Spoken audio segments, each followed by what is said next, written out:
ऐसे में देखिए, चंपई सोरेन की बात की जाए, कल्पना सोरेन की बात की जाए, तो जो सूत्रों के हवाले से जो खबर थी, और वो ये है कि जो कागज़ पर जो साइन कराए गए, एक कागज़ में जो नाम है वो कल्पना सोरेन का है और एक कागज़ में नाम चंपई सोरेन का भी रखा गया है। ऐसे में तो क्या समझा जाए कि अगर कुछ होता है तो इन दोनों में से ही किसी को बनाया जाएगा, भले ही विरोध के सुर उठ रहे हों। फिलहाल अभी तो इस पर कोई स्पष्ट चीज़ें नहीं है, क्योंकि घर से ही आवाज़ उठ गई है, तो अभी तो इसको रोकना चाहेगी, जो हेमंत सरकार है इस चीज़ को रोकना चाहेगी और समझाने की कोशिश की जाएगी कि भाई ऐसा ना हो। लेकिन क्या सिर्फ कल्पना सोरेन को लेकर ही मामला है, या फिर अगर किसी और को अगर सत्ता सौंप देते हैं तो ऐसे में कोई सुर नहीं उठेंगे?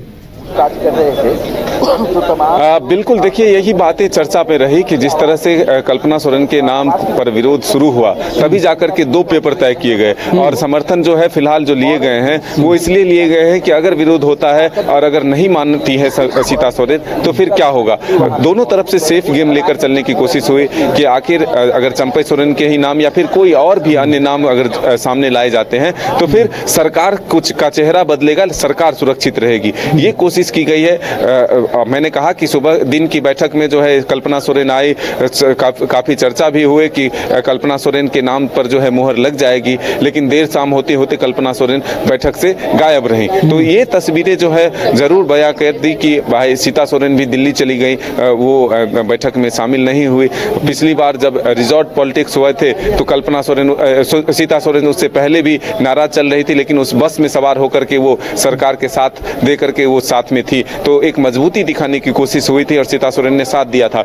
लेकिन अब जब संकट आई है तो फिर इसमें कहीं ना कहीं जो है वो बाहर दिख रही है। हमारे साथ हमारे सहयोगी उदय भी मौजूद हैं, उनसे हम जानते हैं कि ये जो परिस्थितियां बनी है कि हस्ताक्षर लिए गए, दिन की बैठक में जो है कल्पना सोरेन मौजूद रहती हैं, लेकिन देर शाम होते होते कल्पना सोरेन वहां से उस बैठक से गायब होती हैं और फिर एक नया नाम आता है, नया विरोध भी शुरू हो जाता है। बिल्कुल, देखिए अभी तक जो बातें सामने आ रही हैं, ये कहा जा रहा है कि सीता सोरेन नहीं थी, रामदास सोरेन, लोबिन हेम्ब्रम नहीं थे, इन कई विधायकों के नाम आ रहे हैं जो इस बैठक में नहीं थे। और देखिए कल जब बैठक के बाद जब तमाम मंत्री और विधायक निकले तो विरोधाभासी बातें सामने आ रही थी।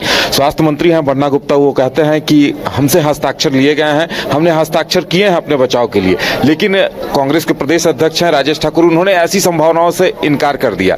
तो इतना तय है कि हस्ताक्षर लिए गए हैं, क्योंकि जब मंत्री बन्ना गुप्ता कह रहे हैं तो हस्ताक्षर लिए गए हैं, यानी ये विकल्प तैयार रखा जा रहा है कि आपात परिस्थिति अगर होती है, कोई अनहोनी होती है, मान लीजिए कि सीएम हेमंत सोरेन को हिरासत में ले लिया जाता है, ऐसी स्थिति में सरकार के सामने विकल्प ये होगा कि अगर सीएम को हिरासत में लिया जाता है तो फिर राष्ट्रपति शासन ना लगे। इस वजह से विधायक दल का नेता चुनने की कवायद हो रही है और लगता है इसी वजह से हस्ताक्षर लिया गया है। और जिस तरह से यहाँ देखने को मिल रहा है कि ईडी की टीम अंदर गई है, ईडी की टीम को दिल्ली स्थित आवास में भी कुछ कागजात मिले हैं, वहां से भी रुपये पैसों की तो बात कोई बहुत बड़ी राशि नहीं है, लेकिन कुछ ऐसे कागजात मिले हैं जिनके बिना पे पूछताछ फिर होनी है और इन चीजों को लेकर कहा जा रहा है कि मामला गंभीर हो गया है। तो फिलहाल हमें तो लगता है कि इंतजार करना पड़ेगा, क्योंकि राजनीतिक घटनाक्रम जिस तरह से बदल रहे हैं और लगता है कि यहाँ भी अभी पूछताछ शुरू हो चुकी है और तमाम मंत्री विधायक यहाँ भी मौजूद हैं। तो ऐसे में देखने वाली बात होगी कि होता क्या है, और अगर कुछ ऐसी ऊंच नीच वाली परिस्थिति आती है तो हस्ताक्षर तो कल ही लिए गए हैं, विधायक दल का एक नेता चुना जाएगा और हो सकता है ये प्रस्ताव राजभवन भेजा जा सकता है। अच्छा मदन है ईडी मदन क्या नाम है, उदय से हम जानना चाहेंगे, क्योंकि उदय भी पूरा आप और उदय जो है पूरी घटनाक्रम पर नजर बनाए हुए हैं शुरुआत से ही। हम जानना चाहेंगे, आप दोनों से जानना चाहेंगे कि अब इस पूरे घटनाक्रम पर बीजेपी का रुख क्या है। बीजेपी भी तो एक लूप पॉइंट ढूंढने की कोशिश कर रही होगी ना, कि कहीं से हमें कुछ ऐसा मिल जाए ताकि हम जो है आगे आ जाएं और इनको बैकफुट पर ढकेल दे। तो बीजेपी भी इसकी कोई तलाश कर रही है, बीजेपी भी क्या कोई लूप पॉइंट ढूंढ रही है?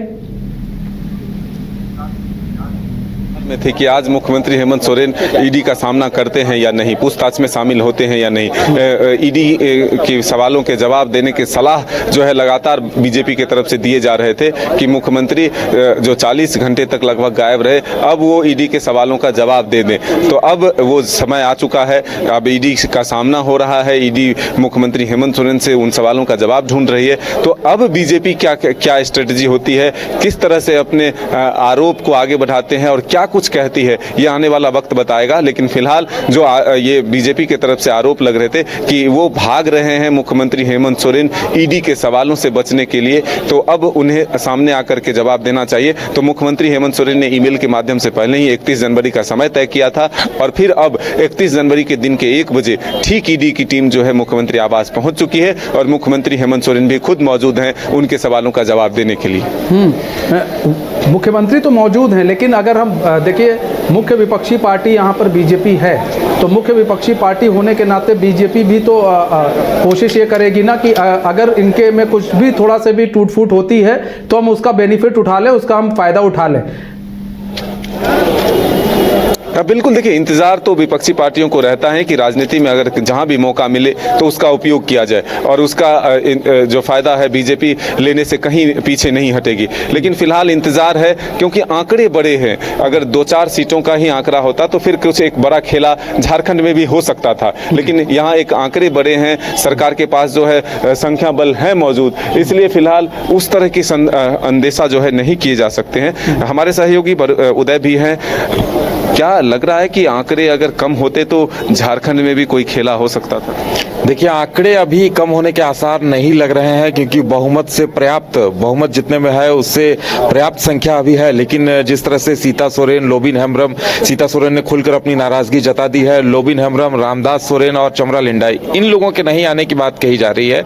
तो ऐसे में अगर 4-5 नंबर कम भी हो रहे हैं तो सरकार पर संकट आता हुआ नहीं दिखाई दे रहा है। अगर ये संख्या बड़ी होती है तब ऐसी संभावनाओं से इनकार नहीं किया जा सकता। लेकिन अभी जिस तरह के हालात हैं, जो बैठक हो रही है, एकजुटता का संदेश तो दिया ही जा रहा है बार बार बैठक बुलाने का या तमाम मंत्रियों विधायकों के यहाँ पहुंचने का मतलब यही है कि हम सब एकजुट हैं। लेकिन जिस तरह से कल्पना सोरेन को कल दोपहर में इंट्रोड्यूस किया जाता है, कयास लगते हैं कि अब विधायक दल का नेता उन्हें चुना जा सकता है, लेकिन उसके बाद शाम को परिस्थिति बदल जाती है। और ये जो परिस्थिति बदली है ये कई सवाल खड़े कर रही है कि अब अगर सीएम के साथ, अगर चूंकि जेएमएम को इस बात का अंदेशा है, जेएमएम इससे पहले भी कह रही थी कि सीआरपीएफ उतारा गया था, सीएम को विशेष विमान से ले जाने की तैयारी थी। जिस तरह से दिल्ली में ईडी की टीम, डिप्टी डायरेक्टर स्तर के अधिकारी वहां पहुंचे थे, इससे लग ये रहा है कि हिरासत में लिया जा सकता है पूछताछ के लिए, या फिर कुछ ऐसी परिस्थितियां अगर सामने आती हैं तो मुश्किलें आ सकती हैं और ऐसे में एक नया नेता चुना जाना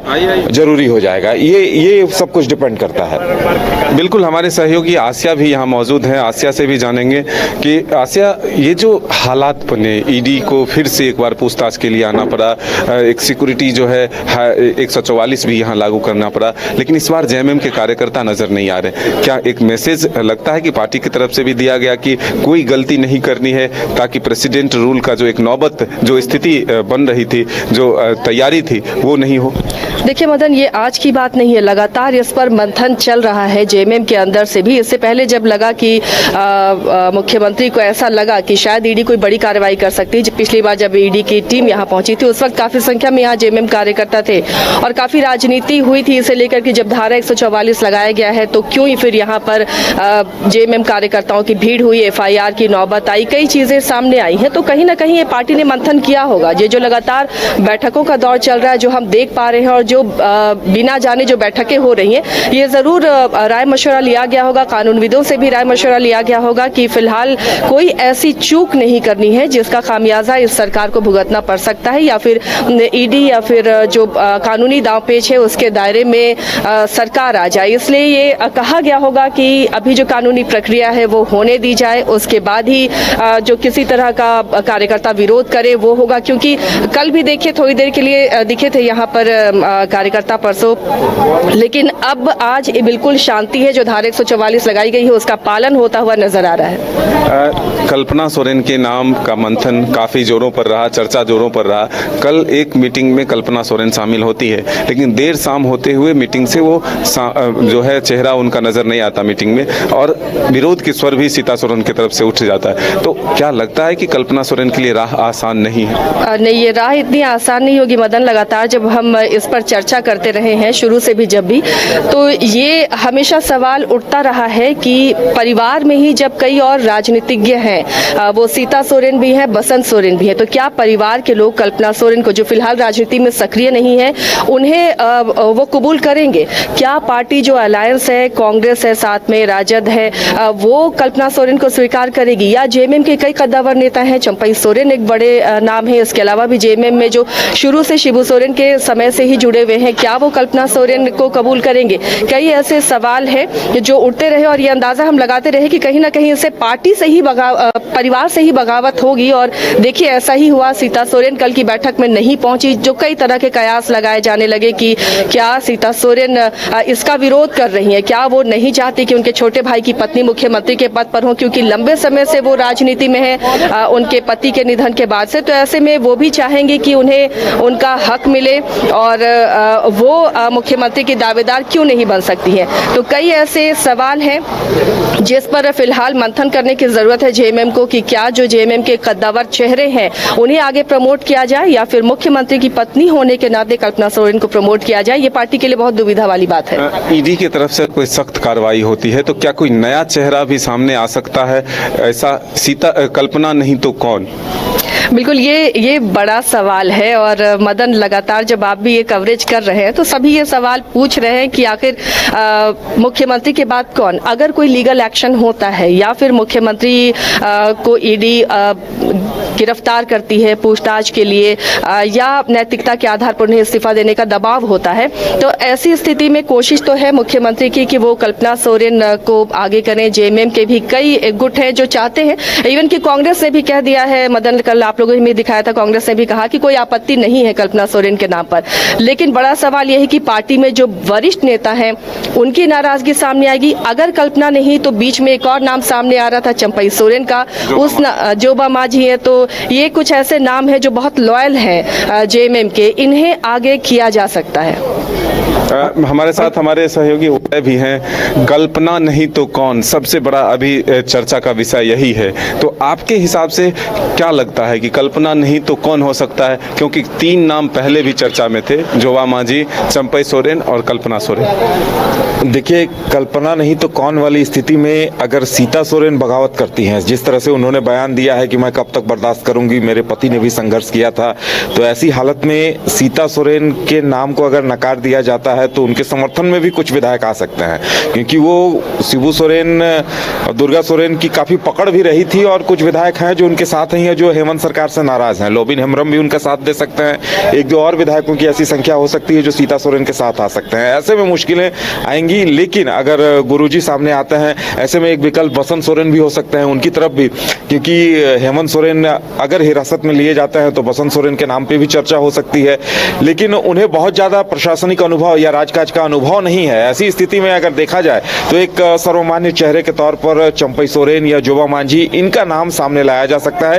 क्योंकि देखिए, कल्पना सोरेन को अगर मुख्यमंत्री बनाया जाता है तो एक मुश्किल ये होगी कि 6 महीने के अंदर उन्हें सदस्यता लेनी होगी। अगर सदस्यता वो विधानसभा की नहीं ले पाती हैं तो फिर एक बदलाव देखना पड़ेगा। और चुनाव, जहां तक गांडे विधानसभा से चुनाव कराए जाने की बात है तो उस पर भी बट है, क्योंकि 1 साल के अंदर अगर विधानसभा चुनाव होने हैं तो हो सकता है कि गांडे में उपचुनाव ना हो। ऐसी स्थिति में कल्पना सोरेन को सीएम चुनना कहीं न कहीं रिस्की हो सकता है, क्योंकि 6 महीने का वक्त बीत जाएगा, लोकसभा चुनाव खत्म होंगे और विधानसभा चुनाव आते आते एक बार फिर चेहरा बदलना होगा या फिर सरकार के सामने संकट की स्थिति। लेकिन मदन, तो अब देखने वाली बात यह होगी कि ऐसा क्या कुछ निर्णय लिया जाए।